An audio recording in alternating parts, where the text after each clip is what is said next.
Hello.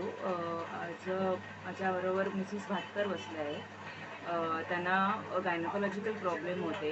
पिरियड्सच्या वेळी त्यांच्या पोटात भरपूर दुखायचं. सोनोग्राफीमुळे त्यांना एंडोमेट्रियोसिस डायग्नोस झालेला. तर त्या सांगतील त्यांचे अनुभव. नमस्ते, माझं नाव शोभांगी उदय भाटकर.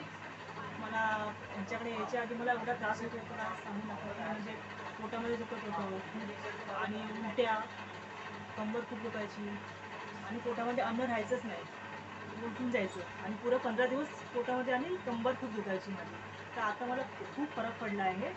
म्हणजे मला पाळी आल्यावरती मी थोडं अन्न खाऊ शकते, असा मला फरक पडला आहे. आणि पित्ताचा जो त्रास व्हायचा तो कमी झाला. पित्ताचा पण कमी आला आणि डोकं पण खूप दुखायचं, ते पण आता खूप कमी, म्हणजे दुखतच नाही आता.